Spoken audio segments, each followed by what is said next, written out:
the zero vector. How about this one? If your vector is 0 multiplied to any scalar a, so it's just equal to the zero vector. So paano yung approach ng proof nito? Is it this almost the same as the first one ba? What do you think? Siguro, yes po. So, siguro zero vector equals zero vector plus zero vector, ganun. Pero baliktad naman. Si A yung Ayun. scalar. So meaning to say a times 0 plus 0 vector. Opo, so maging A0 vector equals A0 vector plus A0 vector pag na distributive property yung scalar multiplication kasi mo na. Ayan. Tapos, you consider the inverses on both sides. Pag na zero vector pa yung kabila, yung isa na lang A0 vector, yun. Proven Alright, na. okay. Yeah, I think I can picture out what you mean here. So similarly with number 2 as well. So tama. Opo. How about letter B? Yung Paano mo ano na, ipapakita? complexification. Ano kasi pa yung kailangan po is i-prove na complex vector space. Ano kasi po yung ano yung conditions. Basta yung ipo-prove lang po na yung conditions to make it a vector space applying sa complex numbers. So particularly ano ba yung mga if you list down all properties or ano yung ingredient for this to be a vector space? Yung associative tsaka distributive and wait na ba?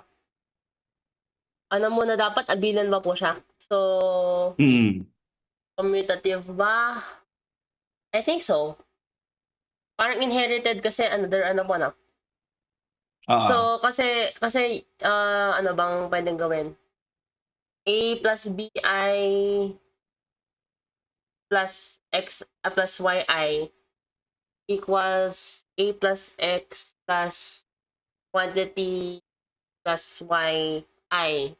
Kasi A plus B and A plus X and wait, since A, B, X, Y are in real vector space V, therefore yung additive nun is are also in V. A plus X and B plus Y. So, pero I want you to take note of this kasi dapat ba? Pero ito yung pinaka-importante you have to remember ang complex vector space is defined by this pair. So meaning to say yung mga laman ng VC mo, so let me write this down here, are as follows. So pwede mo siyang ma-express as U sub 1, V sub 1, and then ang isa naman U sub 2, V sub 2. So dito ka magmamanipulate. So in other words, dapat yung result ng yung addition lahat po also in V. That's correct. So meaning if you will add this and if you will add this, how will you show na indeed it is equal to this? Di ba dapat ganito magiging coordinate wise? Ayan. So therefore, babalikan mo, sorry, this must be 2. So babalikan mo na ang resulting element nito is of the form U1 plus U2, so ang real part, plus I times V1 plus V2. Ayan. So meaning yun lang naman ang arrange. By the way, tapos pwede naman pa sabihin na U1 plus U2 is also part of V. That's correct. Let me rewrite this. Mali yung placement ng I ko. Alright. So similarly, ganun. Okay, so therefore you list down, distribute, you start with the properties of the addition, adding the two vectors. So closure, pero pag di ba po pag na-prove na yung si associativity, scalar multiplication tsaka si addition, yung mga others will follow kasi coming from real vector space naman po siya. Yes, pwede yan. So you can call it out. Pero pero this would be the argument. I think may mali lang dyan sa sinasabi mong argument. Kasi okay yan siya, it will carry it out kung pababa. So you can claim right away na it will copy the property of a real vector space kung subset lang yan. So that will be our next topic actually when we talk about subspaces. Pero kung towards na lumalaki, remember, ang real vector space is only a subset of the complex vector space na mas malaki. So the claim of to carry the properties of a real vector space towards the complex vector space, kung ang argument mo is towards the real part and the complex part, pero not necessarily as a combination of the two. So meaning, Okay. isa-isahin mo Basta talaga na siya po, ipapakita. it suffices to show na pag na-inherit na po kumbaga na real and complex part. That's correct. The real Ayan. and complex part should be part of V. That's right. So Then it truly meaning, gets ditong inherited po side lang. at itong Okay. side. So, yan. So you have to show it talaga twice na it inherits the properties. Okay? Aba. Ayun. So I think we now proceed to our next topic. So sa ngayon, ito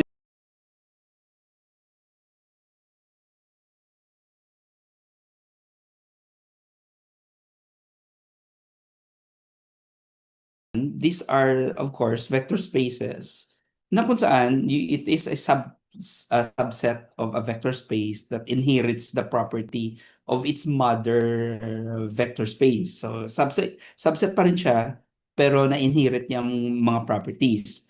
However, not all subspaces, not subsets are vector spaces kaagad. So let me write down this definition. Oh, sorry. Sulat ko lang muna ang definition na to. Wait. Okay. Medyo, lagyan ko lang ng line. All right. So we define a subspace as follows. Definition. Subspace. So a subset U of V is, which is a vector space tong V, di-define natin na vector space yan, is a subspace if U is also a vector space. So yun, meaning, kung gusto mo siya talaga i-check ang condition na to, i-check mo yung lahat-lahat what defines a vector space. So start with addition, its closure, commutativity, associativity, then combining it with the scalar multiplication, then the distributivity. Pero mahaba-haba yan. By the way, the notation that we will be utilizing when we are talking about a subspace, so notation na usually accepted in literature, we write it this way: U is a subspace of V. So yun ang usual na ginagamit, parang less than or equal.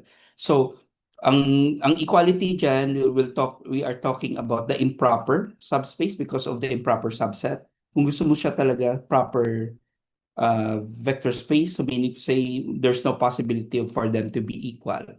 Pero there's a faster way to check if it is a subspace of a vector space kasi obviously it will inherit the properties of a vector space. So once it is a subset of a bigger vector space, automatic yan, may inherit yung ang pagiging associativity, commutativity, so on and so forth. So meaning you are to check only a few properties na kailangan mo. So let me write this down. So U is a subspace of V if it satisfies the following conditions. So tatlo lang kailangan mo i-check. Number one, so kailangan mo i-check na ang zero vector ay nasa U. So dapat hindi yan mawawala because later, if you are to consider, di ba the zero is the additive identity? So therefore, if you consider the inverses, dapat andun din sa vector space na yan. So dapat zero is in the the subset you have. The second property is of course, hindi mawawala na merong kang palaging closure that the sum of two vectors in the subset must be within that subset. And then similarly, dapat hindi rin mawawala ang closure if you are to consider a scalar and a vector and you multiply them together. So dapat andun din siya sa subset na yon. So if you satisfy these three conditions, automatic na siya, magiging subspace siya ng iyong vector space. Again, this is only possible if you know yung superset niya, it's already a vector space and you have to check these three conditions only. So hindi ka na sosobra pa. Say for example, let's have some specific example. Let me write this as an example. Pero can you consider the condition kung kailan ito magiging subspace? Say, for example, let me write this quadruple x sub 1, x sub 2, x sub 3, and x sub 4 in, ayan, parang you imagine R4 complex raised to the fourth, so on and so forth, such that you have x sub 3 is equal to 5x sub 4 plus some b. Okay. Yeah. So meaning, ang x sub 1, x sub 2 stand alone. So it can be any number. Pero ang 3 and 4 mo are linearly independent to each other, linearly dependent to each other. So x sub 3 is just equal to 5x raised sub 4 plus b. So ang question, what do you think would be the value of your b for this to be a subspace of f? Again, anong value of b will you replace it na dapat magiging subspace siya ng F4 mo? What do you think?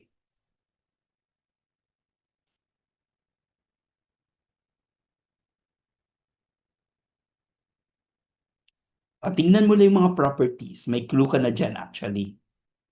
Okay. Di ba may Element. tatlo ka dito? Tatlo. Yun. Ito lang i-check mo. At what values of B na masasatisfy niya?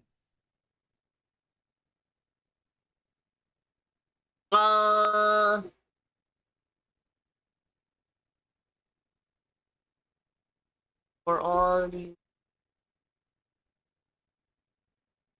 Di ba po dapat yung kanina, kaya nalito po ko sa 2 kasi for all UW element of big U.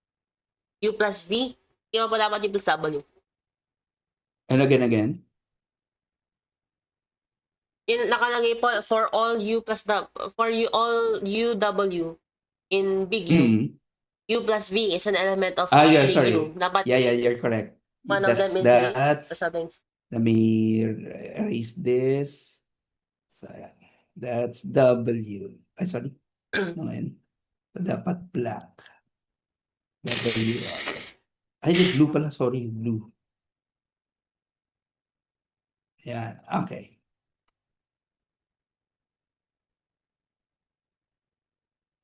So, what do you think yung value of B?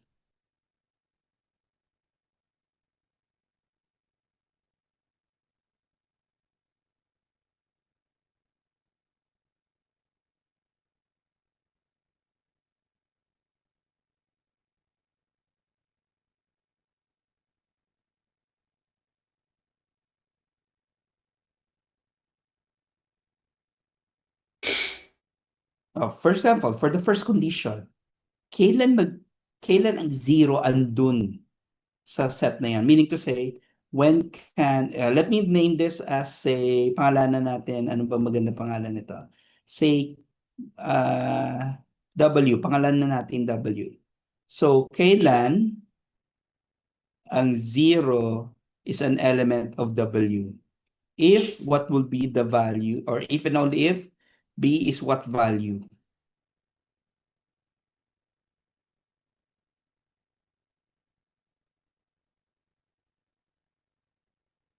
Remember, x sub 1, x sub 2 can be any value. So, independent sila kasi to each other. Pero ang x sub 3, x sub 4 mo, dependent to each other because of this equation. So, ang question, kailan to magiging posible na magiging, ang zero mo is in W? At what value B?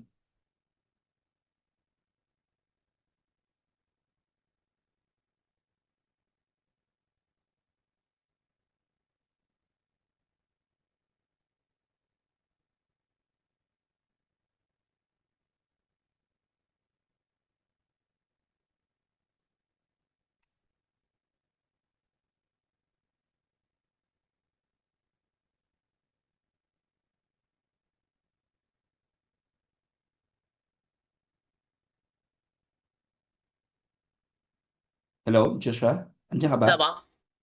Ayan. What do you think ang value ng B natin? Ah. Kasi sinasabi natin Mm, dito, ang x of 1, 0. X of 2, 0. Okay yon kasi independent sila. yes, tama. Pero ang x of 3 mo at x of 4, dependent sila to each other because x Kaya of nga po, 3 x is sub equal to 4 is 5x. x sub 4 can modify Yan. x sub 3. But if you let x of 4 to be 0, at what value of b na dapat si x of 3 mo 0 din?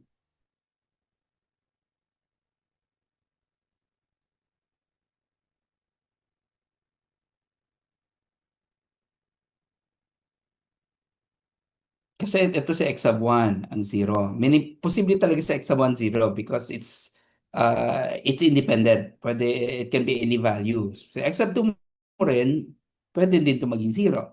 Pero sa x sub 3, hindi. Pwede. Kasi it's dependent on x sub 4. So if you set x sub 4 to be 0, 0 ito, so, ano ko yun, lakihan ko ta. Kung 0 yan, so at what value of b na magiging 0 din si x sub 3?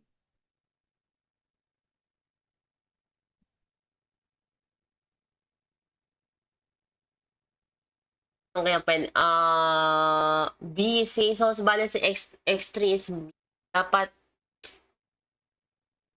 Tama, x3 is equal to b, kaya nga pero ba? Dapat kailan to B. magiging zero vector yan? Kailan yung magiging zero vector lang siya? Can we, di, pwede pa sabihin na B is not zero eh. Oh no, pwede. Wala naman tayong sinabi sa b, di ba?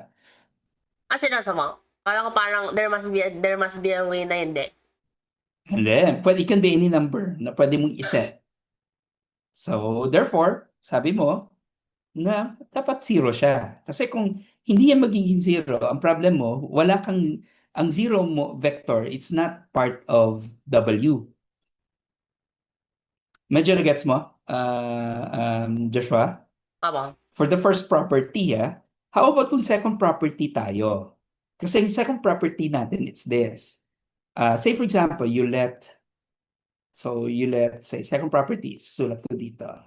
Let's say, x sub 1, x sub 2, x sub 3, and x sub 4 be in W, tapos y sub 1, y sub 2, y sub 3, y sub 4, and u and in W din. So, same lang naman sila. Let's call this to be x. Let's call this to be y para hindi ganun kahaba. And ang second property na kailangan natin i-check is the sum. So, closure. So, therefore, if we will, sorry. Sana yan. If we will take the sum of this, so x plus y, so ito'y magiging x sub 1 plus x sub 1, x sub 1 plus y sub 1. Tapos x sub 2 plus y sub 2 plus x sub 3 plus y sub 3. So y, that's y sub 3. Tapos finally, x sub 4 plus y sub 4. Pero alam natin yung x sub 3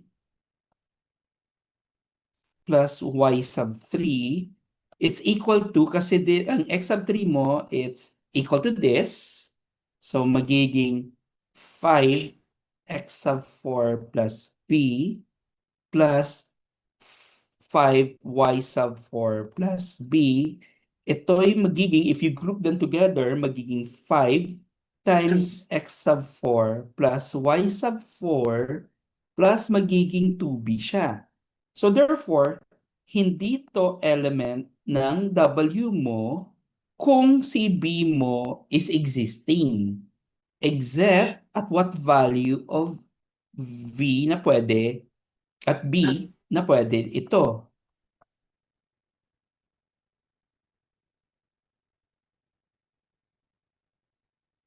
Na para part siya ng W mo. Magiging close siya at what value of B.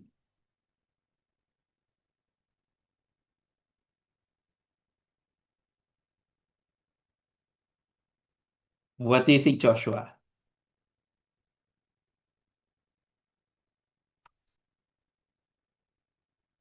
Plus 2B. Uh, Kasi ang problema kung andyan si 2B, hindi siya part ng kaya nga, W. Pero kailan lang ito pwedeng part ng W? At what value B? yun rin? Zero pa rin. Tama. So therefore, the first condition kanina, dapat zero si B.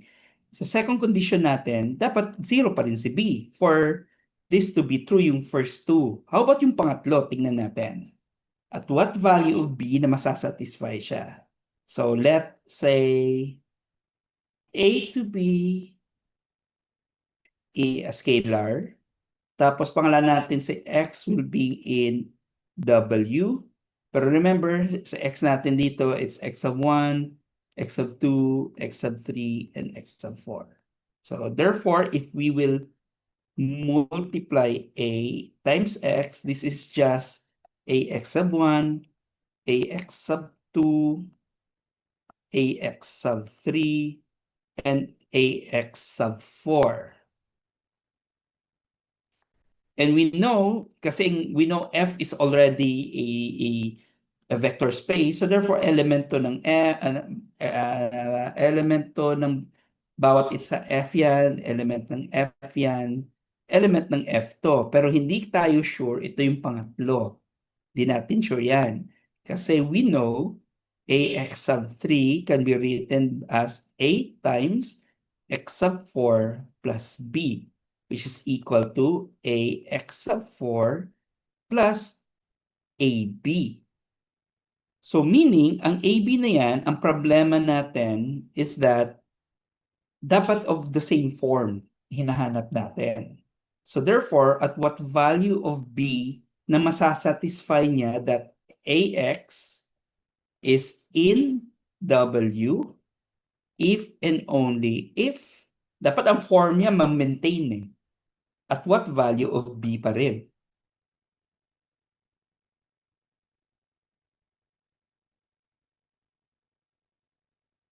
Zero talaga. Zero pa rin. So therefore, lahat-lahat to, ito ay magiging vector space lang if it satisfies the condition that B must be equal to 0. Kasi kung if B is non-zero, hindi ito magiging subspace ng inyong vector space. Okay? Tama. Alright, let's have another one. Another example of a subspace. Tingnan natin, i-prove natin. Number 2 example is I want you to show that this collection of functions from 0 to 1 map to R, where F is continuous, is a subspace of the, naalala mo pa tong symbol na to? I-introduce ko last time. This is the collection of functions whose domain is from 0 to 1, whose codomain is in R. So ito yung R raised to 0 to 1. That's our notation na ginagamit. But what is important is this. I want you to show that this is a subspace. So subspace yan. Tawagan natin itong, say, function, tawagin natin siyang C. Ayan. So I want you to show that C is a subspace of this collection of functions. Okay. So paano mo siya papakita na indeed it is a subspace? O, satisfy mong una is, do you have the zero function there inside? So is the zero function from 0 to 1 to R is in C? And tell me why. If it's yes, why? Naalala mo ba, ano ba yung zero function nga, Joshua? Opo. So, ano yun? Ano yung zero function? Add anything magiging ano, pag may multiply something magiging zero function din. Well, technically, that's the influence na ng pagiging vector space. Pero, how do you define a zero function?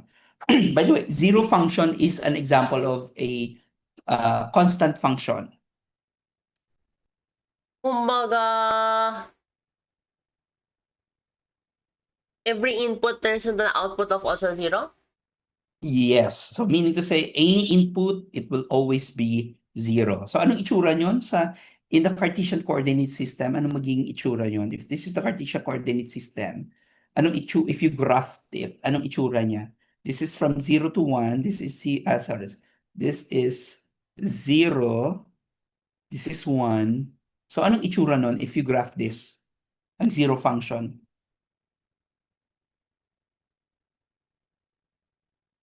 Kaya tawag siya zero sa any input. It's always zero. So therefore, it looks like ito yun. Yan. It's just a line, including ang mga poles na yan. Yan. This is your zero function from 0 to 1. So therefore, indeed, is it in C? Ang zero function mo ba? Meaning, andito siya sa loob? So does it satisfy this condition that it is continuous?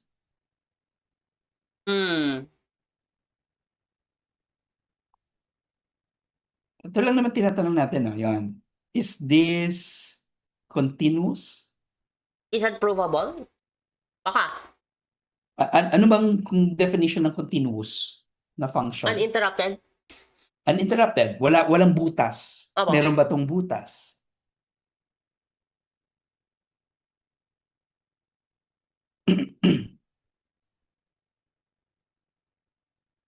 So, meron pa siyang butas.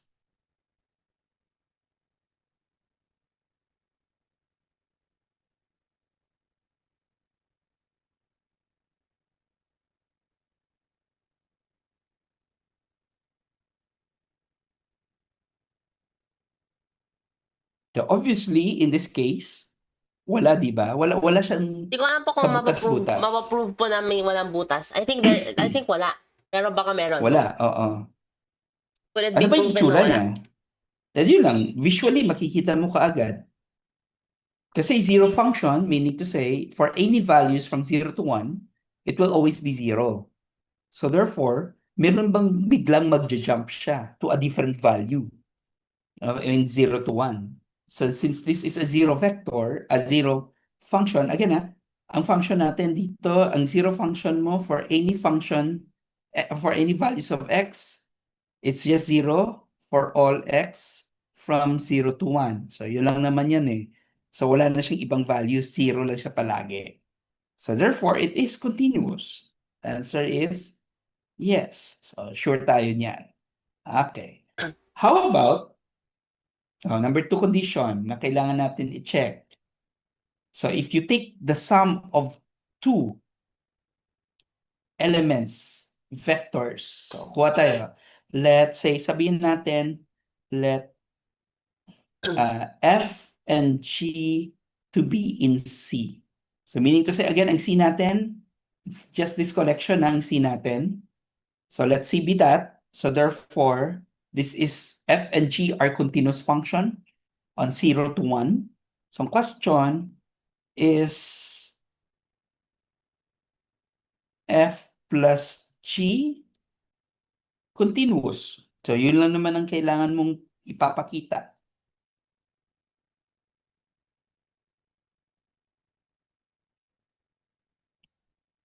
What will happen if you add two functions that are continuous? Is it still continuous?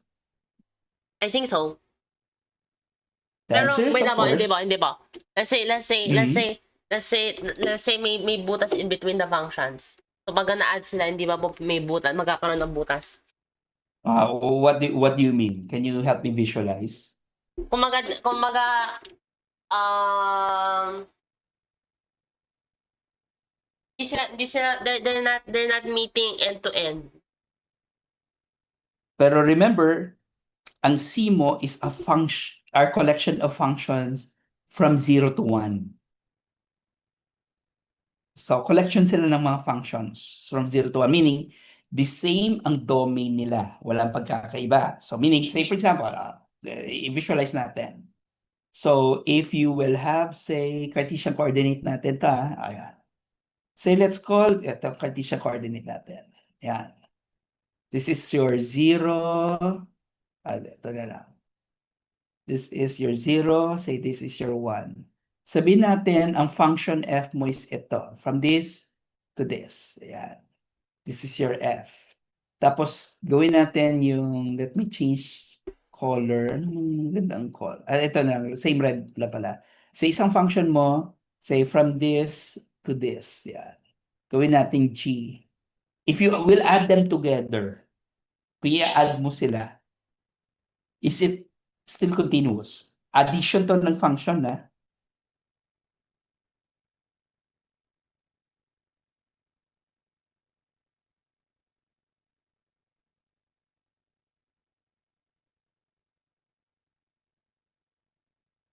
Magkakabutas ba if you add these two functions? You can visualize it with your GeoGebra dyan sa computer mo para makita mo siya. You can imagine two different functions, add them together. Anong resulting function niya? Parang yung y nila ma-add. Tsaka so mas mataas. That's right. Tapos So mas therefore, mababa siguro yung slope. so meaning to say, tataas lang naman ang value, mag-a-add ka lang naman if it's all positive. So therefore, tataas lang yung function niya. So you can imagine it this way. If I'll write it as for each of the x's from 0 to 1, and if I'll add f and g together of x, so therefore, di ba, ina-add mo lang yung mga images niya ng mga function nyo. So ang question, magkakabutas ba siya? Once you add the two function, or it will still continue, magko-connect lang yan siya. Actually, in fact, kung i-imaginein mo, ang itsura nito actually parang gaganon siya, somewhere dito yan, gaganon lang yan, ang sum of two functions, somewhere sa taas, f plus g, ang yan na magiging itsura niya. You can visualize it later. Pwede mo siyang you can do some visualization using GeoGebra na wala talaga magiging butas yan, ang function na yan. Any of the functions na continuous. Kung halimbawa, another function, you can imagine it this way. So you try to imagine like mga waves ng mga function. Say, this is 0, say this is 1. So sabihin natin yung first function mo look like this. Yan. Second function mo, say, look like, this is, tawagin natin f. Saying g mo look like this. Yan. If you add these two function, magkakabutas ba siya?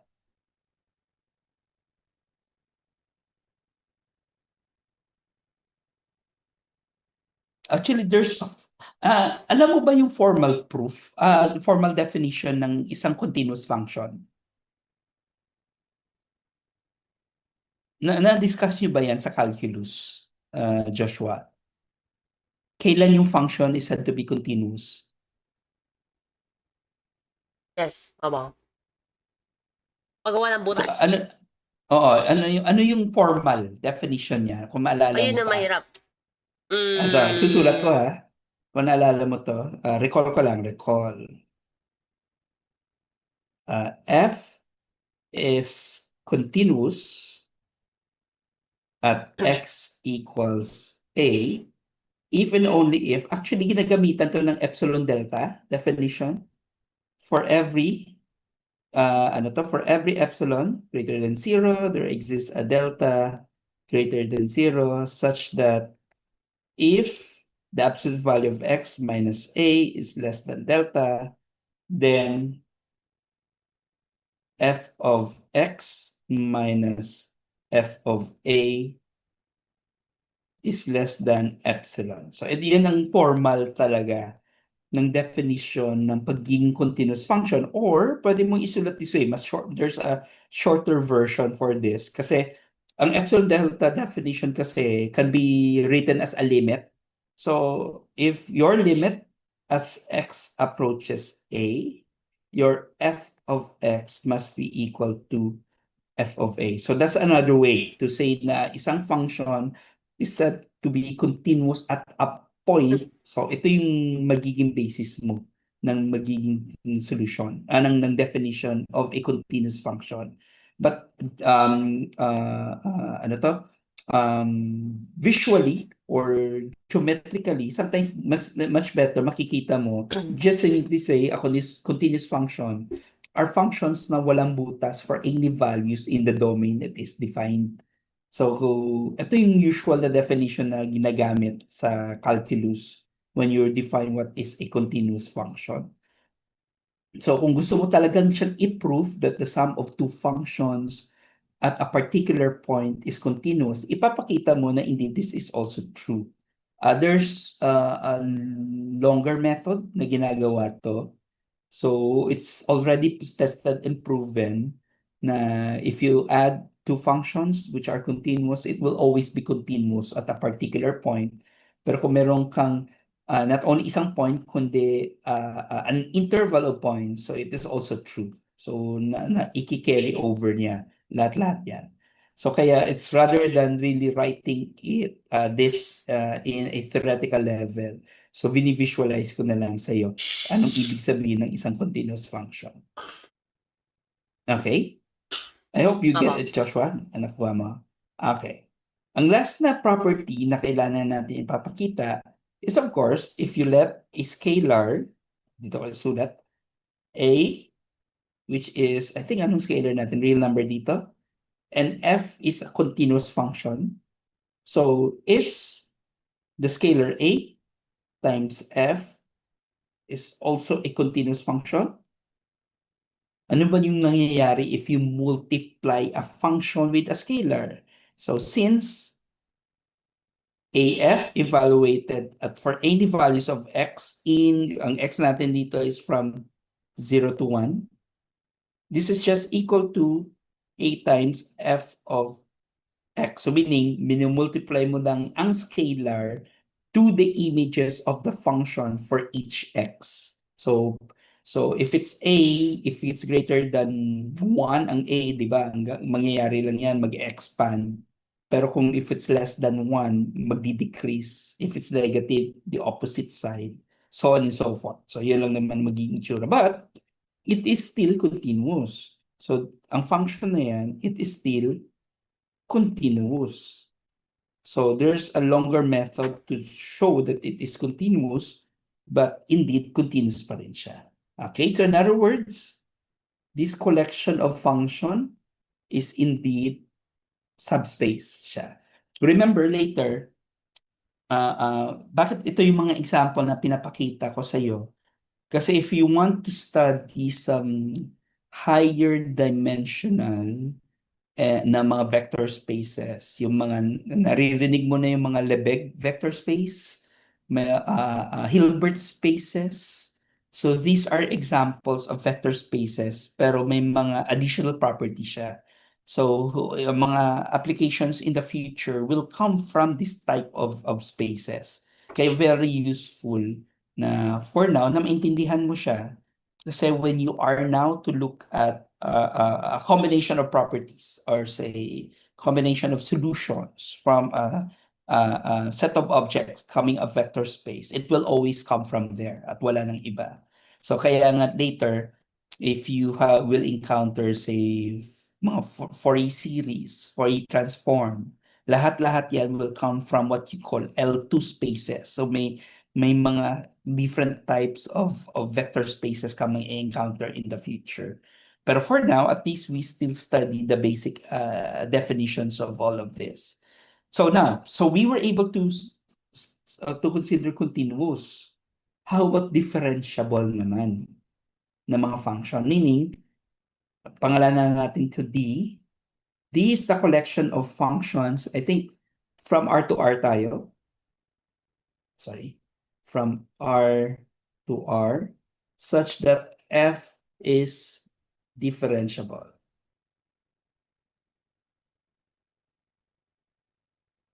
Shebot.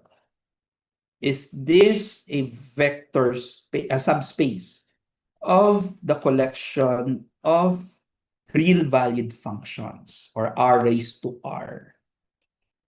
So meaning, una mong i-check is zero function from R to R differentiable?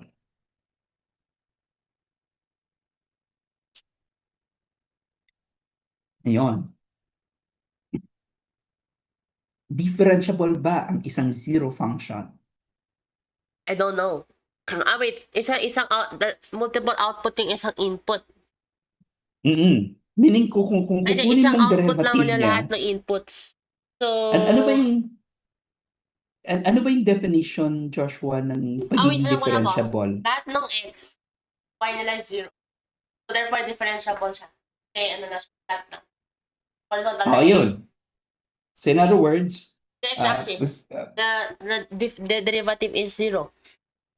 and then therefore its slope is actually zero, di ba? Yun lang naman meaning ng differentiable. The derivative will exist for each of the values in your line na flat, which is still zero. So therefore, yes, tama.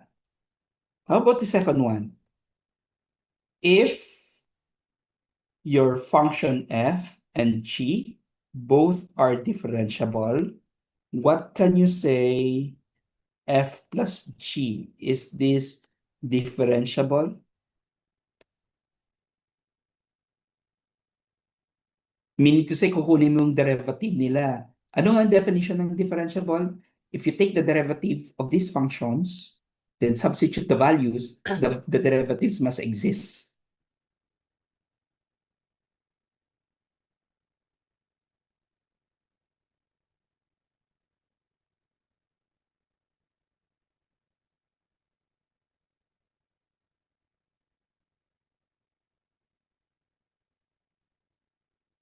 I think So this is it's the also true. sum. I think this is also true. So kung ito yung gagawin natin. So, 'di ba, if you take since, kung gusto mo talaga ipapakita, since if you evaluate f plus g with x, then take its derivative. Ano mangyayari sa derivative of the sum of two function?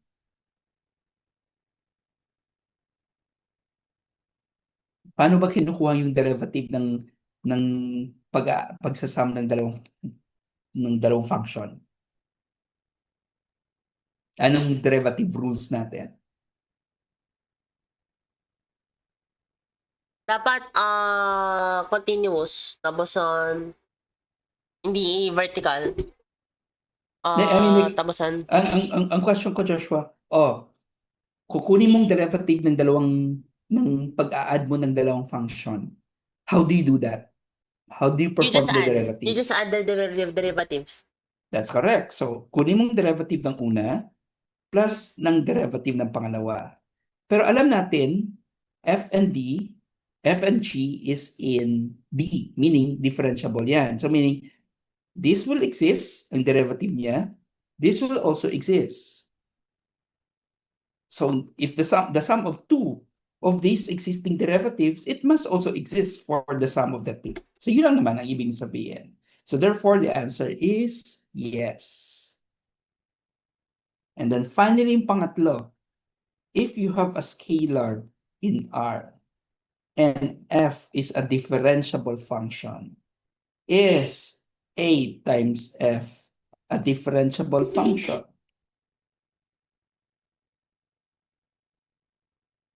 I guess so. Dahil, Mm, mag-a-add lang ako ng papel dito. Kaya, oo nga, ano, when I think about it, hindi ko po maalala why scalar multiplication is also can be differentiated. Okay, sulat natin para at least we could evaluate mo lang. AF, evaluate mo siya with X, then take its derivative. Ano mangyayari if you will take this derivative algebraically? ADF po. Ngayon, so therefore, kunin mo lang A times the derivative of X. So yun lang naman mangyayari, di ba? Pero, since F is differentiable, so hence, this value will exist. So meron ka value. So that value times A, it will always exist. Well, So but why therefore, is the derivative of AF po matatanggal si A? parang ganito. You imagine this, by the way, there's another way of writing this, di ba? Instead of writing this, so dito ka ilalagay sa baba, you can imagine that take the derivative of your function with respect to x of AF evaluated at x. Di ba? Yun ang pagkakasulat. A mo dito is constant. It's a scalar. So constant lang yan. Anong nangyayari kung sa constant yan? Dapat lalabas po Lumalabas. siya. But why? Correct. Ayan. Again? Ano But sabi why mo? po? But why? Oh, that's a good question. Can you recall ba balikan natin. How do you define a derivative? It's the rate of change. Instantaneous rate of change. Di ba, ang pagkaka-define niyan, if you write this one, this is just the limit. Di ba? Limit yan.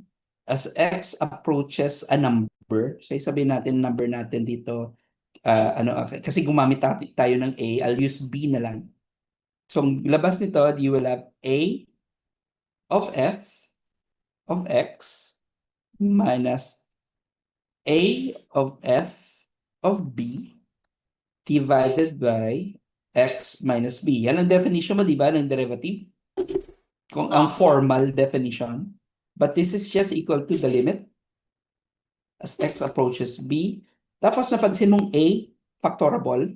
So you'll have an A, pwede ko ilalabas ko na lang dito outside the limit. Ang A Tapos yun, ko, easily provable naman ba factorable kahit sa limit? that's correct. So matitira dito, ito na yan. And therefore, yung definition na yan is just So it's A an times intrinsic A property prime of talaga po. X. Yan Intrinsic yun. talaga siya.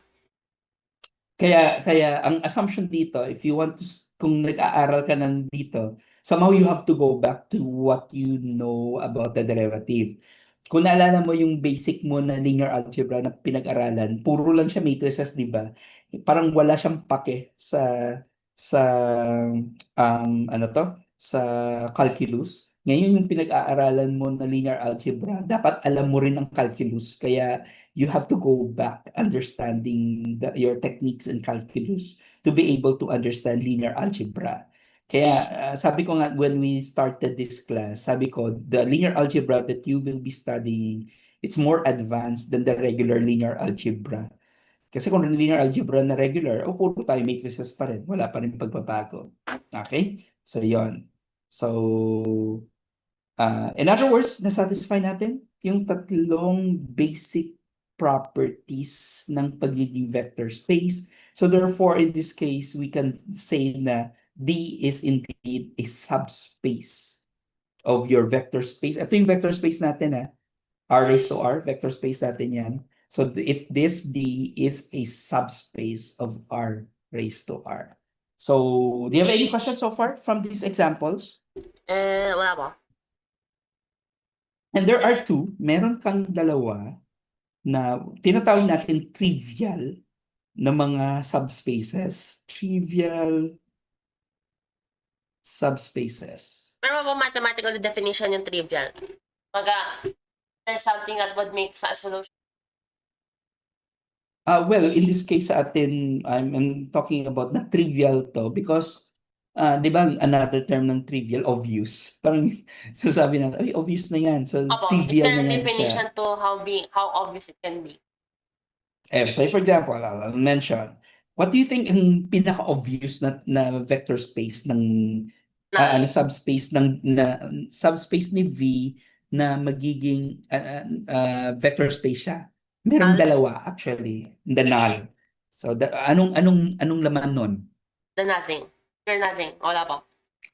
Are you sure na wala siyang laman? Uh, O Zero balikan mo vector? yung the zero vector, dapat may laman siya. It must have the zero vector for Oh, it to okay. be a Opo. subspace of V. That's one. Ano yung pangalawa na obvious? Na, V? na, na, na subset siya. That's correct. It's also the whole V. So ito Ah, yung okay. dalawa. So kaya Uh-huh. sabi nga 'di ba, trivial, In fact, obvious. it's very obvious. And then ang problema mo, we don't know in between. Kaya yun ang mga non-trivial subspaces na well, so you have to show na indeed na hindi. All right. Okay, now at this time, we will define a new, ito ang gagawin natin. Let us assume meron tayong mga vector spaces and let's build a new vector space. So let's have the following. Suppose, meron kang subspaces, sabihin natin subspace V sub 1, subspace V sub 2, subspace V sub 3, and so on up to V sub n. And all of these are subspaces of V. Okay. So again, imaginein mo, meron kang a bigger vector space, let's call it V, at ang mga lahat ng mga V sub 1, V sub 2, up to V sub n are subspaces of V. So meaning mga subset to ni V na subspace. So let us define the following. Let us define this collection V sub 1 plus V sub 2 up to V sub n. This is the collection of vectors V sub 1, small letter yan plus V sub 2, and so on up to V sub m, such that V sub 1 will come from the subspace V sub 1, V sub 2 will come from the subspace V sub 2, and so on. The vector V sub 3 will come from the subspace V sub 3. Alright, so ito yung definition natin. So, ibig sabihin, we develop a new vector space coming from the sum of these selected subspaces from V. So, naggumawa tayo ng bagong collection.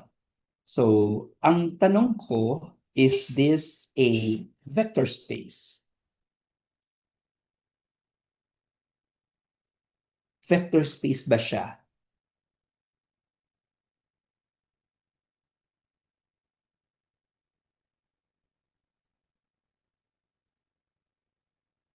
Or maybe subspace. So, balik ako sa question ko is V sub 1 plus V sub 2 and so on up to V sub m a subspace of V.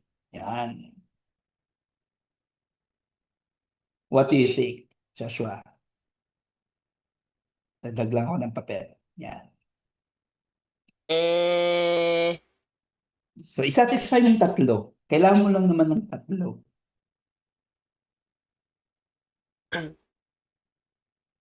Di ba? Ano ngayon para i-check mo? Ito yung tatlo na kailangan mo tandaan. No? Ayan. Ito lang naman kailangan mo.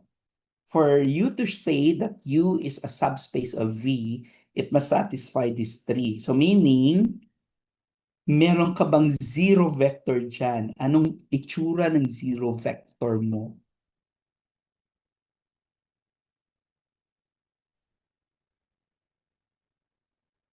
So is zero vector in V sub 1 plus V sub 2 up to V sub n. Andyan ba siya? Remember, V sub 1, V sub 2, mga subspaces na yan siya.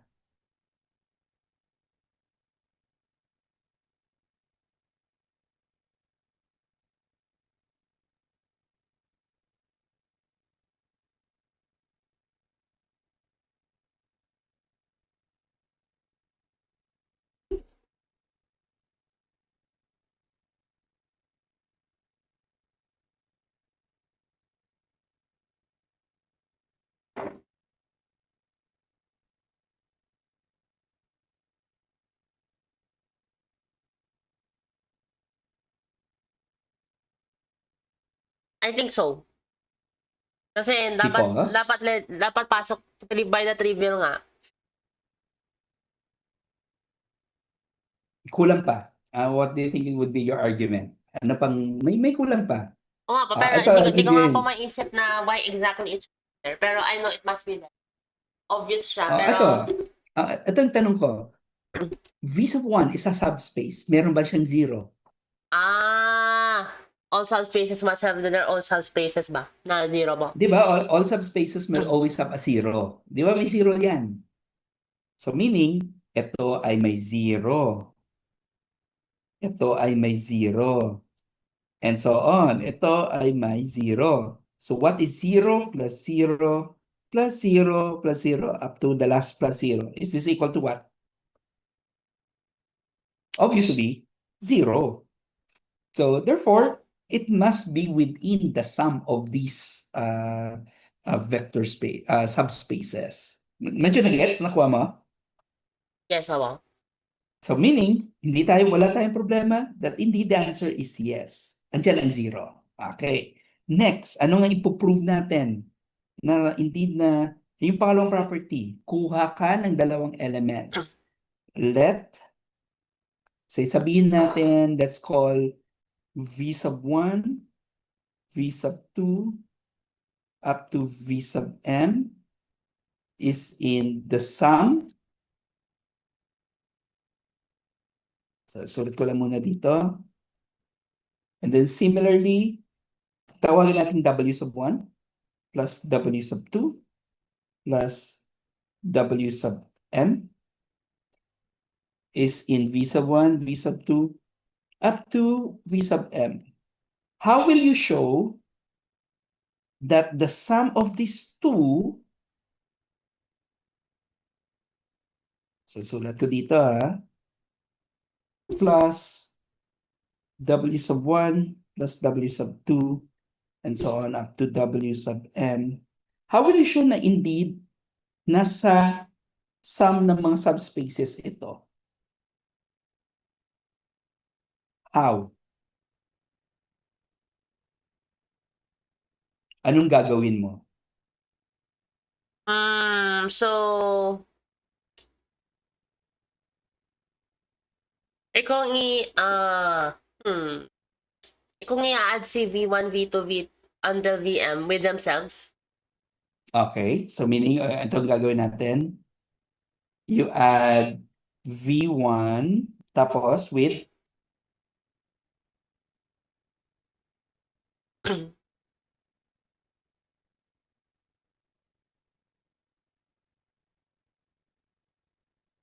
ano i-add ko kay V1?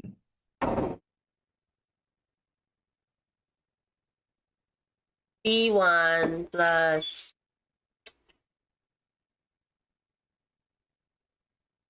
wait lang mo. Pwede ba sila pair up? A pair, that's correct. So therefore, anong ipe-pair mo with V1?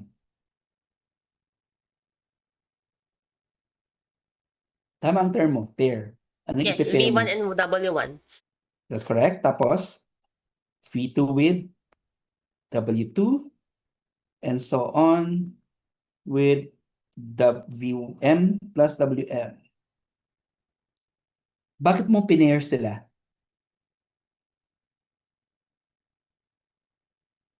Bakit kailangan natin siyang i-pair?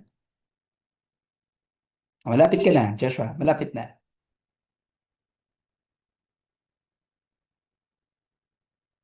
So pag na-pair na sila,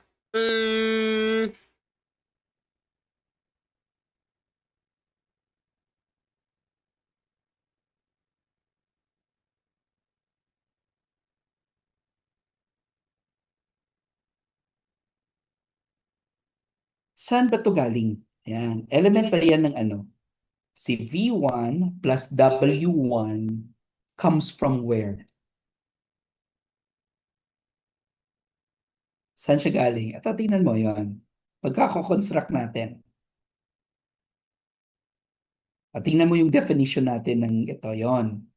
Saan galing mga V1, V2 up to Vm? With their respective subspaces. So, ang question, Saan galing yung V plus W1 or V1 and W1, saan galing? Sa V1. Pero if you add together V1 plus W1, saan siya pupunta? Sa V1 pa rin. Kasi may closure property na ang V1 as a subspace. So similarly, ganun din. V2 plus W2, because of the closure property, it must also belong to V2. And so on until na ang Vm plus Wm, because of the closure property, it must come from Vm. So therefore, when you add them together, obviously it must be within this sum of subspaces. So hence, it satisfies the second property. Okay? Do you get this narrative proof, Joshua? Opo. All right. Then lastly, anong i-check natin? Scalar. Ha? So meaning, let A be in F, tapos ang V1 plus V2 up to Vm must be in V1 plus V2 and Vm. Ang question, how will you argue that A times V1 plus V2 up to Vm is in this sum of vector subspaces? Paano mo siya i-argue? Technically, A times V1 is gano'n nga. Para siya pwede siyang isolate. Lahat What do you mean? madidistribute si A. That's Across correct. all Distribute members. natin sa A. So, A times V1 plus A times V2 plus and so on up to A times Vm. Anong sunod? Anong i-reason mo bakit nasa loob ito ng sum of vector spaces?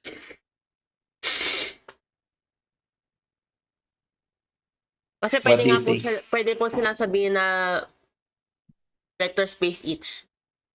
Oh, that's correct. So therefore, A times V1 is in the first vector's subspace. Kasi may closure property siya, di ba? In terms of multiplying a scalar to a vector. Similarly, ito din. And similarly, ito din. So if you go back to our definition earlier, ito, it must satisfy within this collection. So hence, indeed, nasatisfy niya.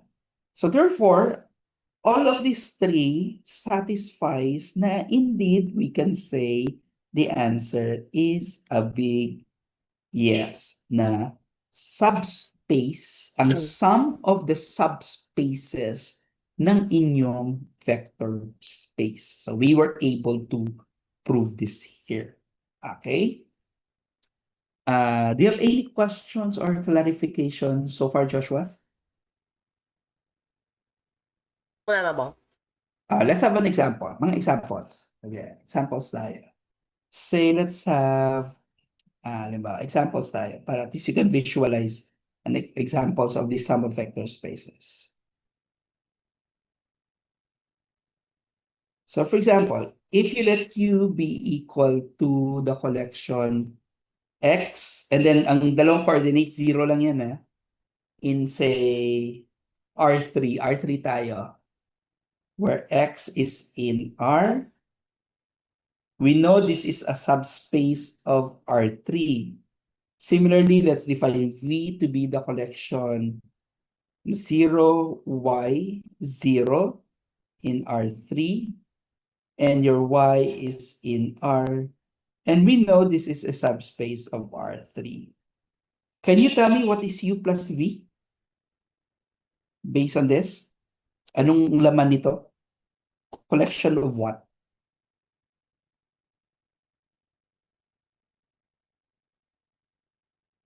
Dapat lahat sila.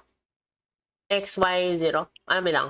That's correct. That's correct. X, Y, 0 in R3 where x and y are real numbers, and we know we were able to prove this is in R3. Okay, that's correct. How about the second example?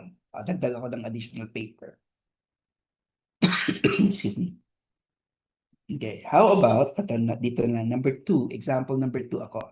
Let U be the collection, say, X, X, Y, Y in R4 such that X, Y in R. So we know this is a subspace of R4. I want you to take note, the first two coordinates, X, X. The last two coordinates, Y, Y. So pare-pareho yung itsura niya. Tingnan natin yung V. Ang V naman natin will look like this.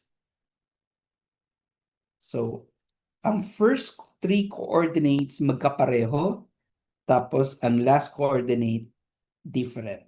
Okay. So, ang question, and we know this is still a subspace of R4. Question, what is U plus V? What do you think?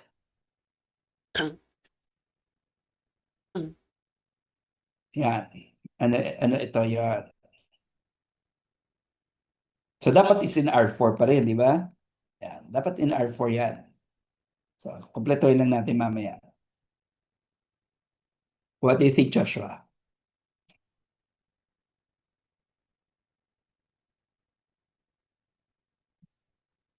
I don't know. Wait a mo. Tingnan mo muna ang X. first two coordinates. XX, okay. Pwede XX. So, pwede siya pareho. No problem. So, X and X. How about the last two coordinates?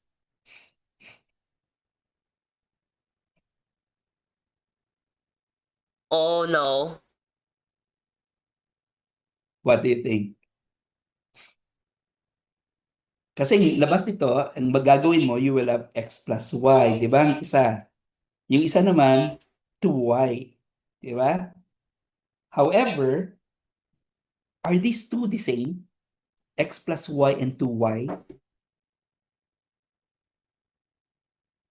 Or are they different?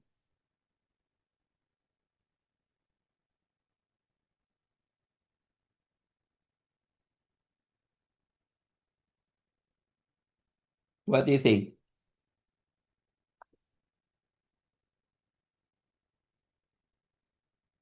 I don't know if Parang this is ginawa true. mo, Maybe, I guess so.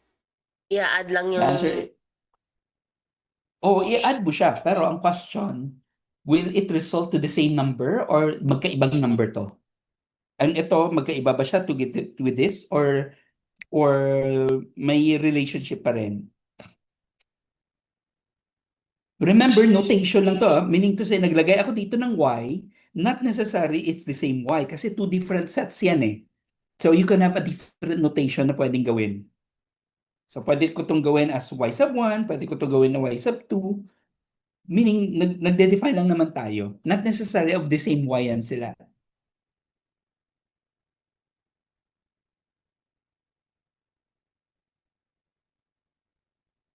So notation-wise, magkaiba. They are different from each other. So meaning, we could write it with different letters. Pwede mo sabihin dito, W, pwede ito Z, para at least magkaibang letter. Or you can write, say, another letter na Y, pwede din Z ang isa. Pero you can write it this way. So meaning, I'll just erase this. So meaning to say, if I'll add these two together, ang third coordinates mo will result to a different number. So let's call this W. And the last coordinate, if you add Y and Y, so it will be a different number. So therefore, let's call this, say, Z. So therefore, meron kang, and the sum of these two subspaces will produce another subspace, pero at this time, we'll have X, Y, X, W, and Z to be your coordinates for all of this. So this is still a subspace of are 4. So meaning, yung first two examples mo are only in R4 pero may dalawa kang unique na mga coordinates. Pero when you add them together, it produce 3 unique coordinates for U plus V lang alone. As an example. Okay? So take note, later, kasi mag-a-add tayo, may mga dimensions kang idadagdag. You are adding, say for example, how will you express shapes, say mga sheets in 2 dimensions and in 3 dimensions. When you add them together, it's still of 4 dimensions or 2 dimensions pa rin. So it depends on the placements of the coordinates that you will have. Should you imagine, you can try to imagine this as geometric figures embedded in lower dimensions. Say for example, you imagine nasa 3D tayo, di ba? And you have a sheet, say a cylinder. Tapos you have another figure in a 3 dimension, you have a sphere. Pero if you add a cylinder and a sphere, anong resulting na subspaces nila? So this is something, it depends on how you define the coordinates on these dimensions defined. So ito yung importante kasi we are adding later dimensions. So kung mag-a-add ka ng mga dimensions, you are adding subspaces. I hope you medyo nakuha mo ba, Joshua? Yung somehow later, ang magiging application ito yung ginagawa nating exercise Yeah, for now. Alright, okay. So, to end our discussion tonight, let me write this theorem. Ito yung bang parang overall theorem ng example na to na sinulat natin. So, let me write this down. Since we were able to define, if you suppose, sorry, nawala ang ano ba? Ayan. Suppose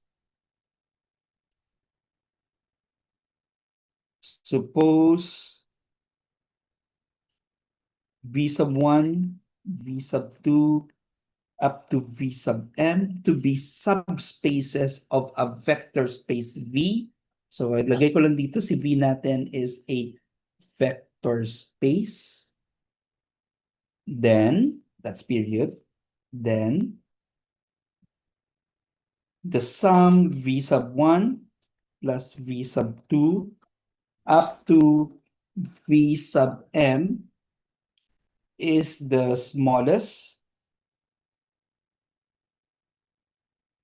subspace of V containing V sub 1, V sub 2, up to V sub m. Ayun. So ito na siya. Parang ang na-prove lang natin na it is a subspace. Na-prove natin yan. Hindi lang natin pinakita why it is the smallest vector space that will contain all of the V sub 1, V sub 2, and V sub n. It's easy actually naman ipapakita. It's just a simple argument na gagawin. So for now, Joshua, I think we will end our class today. So far, do you have any questions? Wala na ba? Wala. By the way, Joshua, next week I might not be available kasi we will have a conference. I will be in Pangasinan. Merong math conference doon. That's the annual conference na inatenan ko for the Mathematical Society of the Philippines. So, most likely hindi tayo makakapag-meet because ang activities would, I think a few of the activities aabot siya sa gabi, and there will be some people I will be meeting there for collaborations. So, hindi muna tayo magka-class for next week. The following week na lang tayo Okay. magka-class by June na. Okay? Okay, aba. Alright. So, kung wala naman questions, Joshua, thank you very much. Isasend ko na lang to sa iyo yung notes na additional na diniscuss natin today. Okay, aba. Alright. So, thank you, Joshua. Okay ba? Thank you ba? Okay, bye-bye. Ingat. And okay ba? Thank you ba? Sige po, bye po.